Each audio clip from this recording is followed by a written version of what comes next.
Kali ini tema kita jangan nunggu datangnya azab sampai kita kembali kepada Allah. Artinya setiap yang diberikan oleh Allah, baik bentuk nikmat yang Allah berikan buat kita, itu semata-mata bukan karena hasil kita.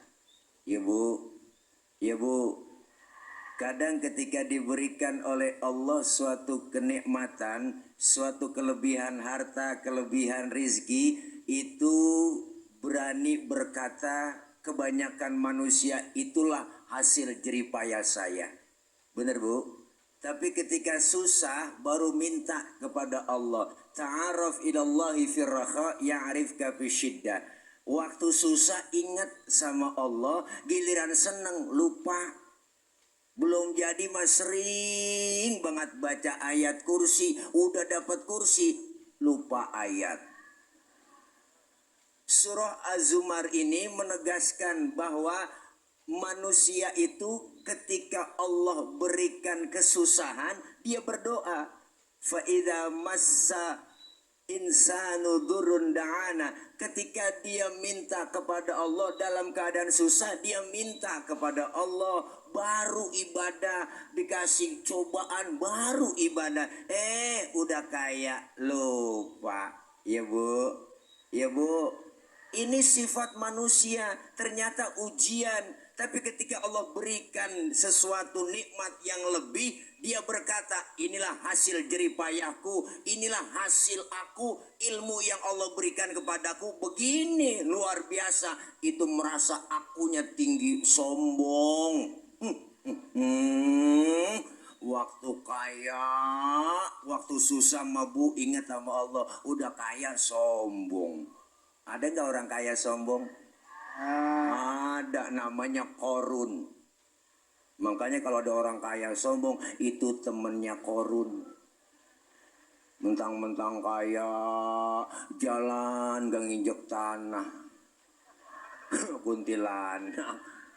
Ya Bu, mentang-mentang pangkat tinggi, jalan dadak duluan.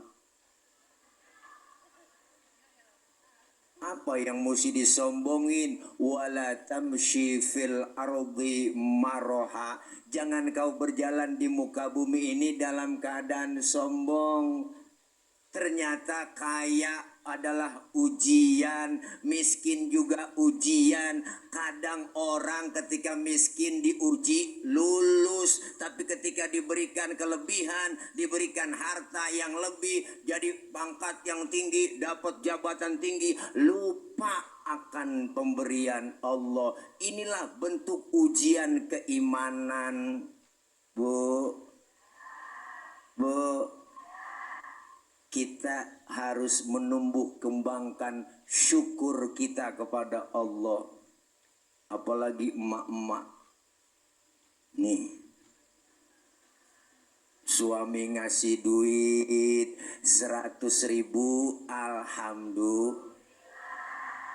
Dikasih 1 juta,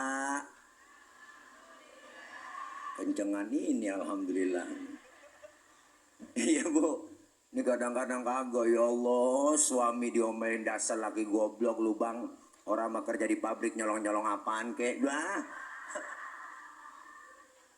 Ada bini yang model begitu. Bukan di sini, di luar negeri. Luarnya lagi. Syukur itu menumbangkan semangat kita buat ibadah. Ternyata apa yang Allah berikan buat kita itu jelas murni semata-mata dari Allah. Hanya Allah yang memberikan kita.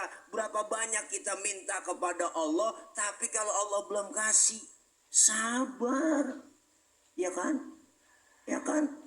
Ini kadang-kadang enggak dikasih, ngeluh, Allah salahin. Salah nih Allah.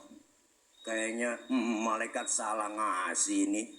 Tetangga kayaknya nggak pernah ibadah, itu kita liatin sholatnya enggak, ngaji enggak, tapi rezekinya lancar aja. Lah gue tiap hari sembahyang sunat duha, tiap hari minta sama Allah, ya Allah, suami saya lagi berangkat ngojek, kalau rezekinya masih di atas langit turunin ngapa, kalau mesti di bawah bumi keluarin ngapa. Kalau masih ada yang jauh, deketin ngapa. Kalau masih dikit, banyakin ngapa. Kalau masih ada yang haram, halalin ngapa. Boleh, doa ada ngapahnya. Allah belum rencana ngasih tuh, bener Bu. Tapi kadang-kadang Allah ngasih rizki dengan gaji kan beda. Kadang kita berpikir rezeki itu kan cuma duit doang. Tapi ibu, gaji, rezeki beda. Kalau gaji udah ketahuan tanggalnya kapan ya bu. Jumlahnya berapa udah ketahuan. Tapi rezeki Allah lebih luas. Ternyata ujian buat kita. Tahu sendiri kalau gaji rata-rata kita nih ya kan 2,4. Tanggal 2 gajian, tanggal 4, biasanya begitu. Hai dede. Tapi rizki Allah yang gak sangka-sangka buat kita. Wa may yattaqillah yaj'al lahu makhraja.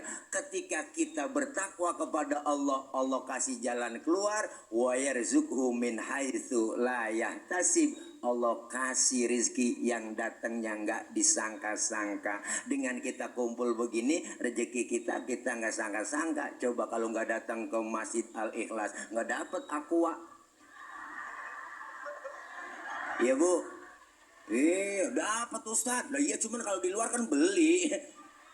Beda, nih rezeki yang gak kita sangka-sangka, terpulang kita dikasih besek. Satu orang kebuli. Wah, elah 2 karung banyak. Artinya apa? Allah sudah kasih contoh tuh. Ketika dia diberikan nikmat oleh Allah dalam surah Az-Zumar ini ayat 49 itu mengaku bahwa inilah aku, inilah hasil aku. Berapa banyak sejarah membuktikan bang, ada sahabat namanya Tha'labah ya kan, zaman dulu itu beliau masih miskin, ya Allah sholatnya rajin, ibadahnya rajin, bener bu. Kadang Nabi nyariin ketika di masjid nggak ada Tha'labah, ditegur kenapa nggak ikut sholat jamaah. Saya ini punya baju cuma satu, sarung cuma satu, maka saya sholat gantian dengan istri saya di rumah. Saya minta doa dah ya Rasul supaya nanti saya kalau dapat rezeki saya beli sarung, bini bisa pakai sarung, saya bisa pakai sarung. Ya didoain nama Nabi. Begitu selalu telat ibadah. Ternyata ibu Allah kasih hadiah kambing. Sahabat urusin ini kambing, insya Allah berkembang biak. Akhirnya itu kambing dari 1 sampai 2, ada yang jadi banyak bererot, beranak setahun 2 kali, brol banyak bu. Sahabat lupa, akhirnya ibadah dia lupa. Ditegur mana sahabat, ternyata repot ngurusin kambingnya ibu, karena banyak tuh ternaknya semuanya sampai lupa ibadah, akhirnya merasa sombong. Inilah hasil aku, bukan hasil Allah. Kebanyakan manusia seperti itu. Belum jadi doang kita dirayu-rayu, ya kan. Tenang aja Pak, kalau saya jadi pokoknya jalanan rata semua. Rata mah air, banjir mulu di mana-mana. Belum jadi mah datang jerayu-rayu, masuk ke gang-gang, bahkan masuk ke gorong-gorong. Ya kan. Gila. Udah jadi mah lupa, ya bu. Lebih parah lagi. Artinya apa? Yuk, ini merupakan ujian yang Allah berikan buat kita. Jangan sampai kita lupa kepada Allah. Semuanya itu Allah yang kasih. Ternyata kesusahan adalah ujian iman buat kita. Ternyata kekayaan, kelebihan adalah juga ujian buat kita. Jangan sampai kita terlena dengan ujian yang Allah berikan. Nggak semuanya Allah kasih kaya bu. Ada yang kaya, ada yang miskin, ada atasan, ada bawahan. Ini bentuk keadilan Allah. Ada pejabat, ada rakyat. Memang sudah diatur dalam hidup ini semua berbeda.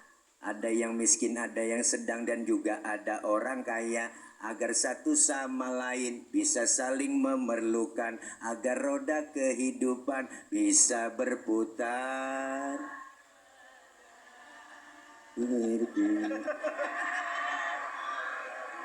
Kalau semuanya konglomerat, takkan ada pembangunan. Kalau semua jadi atasan, lalu siapa yang jadi bawahan? ya kan, buka YouTube makanya. Ini nggak punya paketan sih, namanya paceng, paketan goceng, muter aja. Mudah-mudahan kita semua merasakan bagaimana keadilan Allah.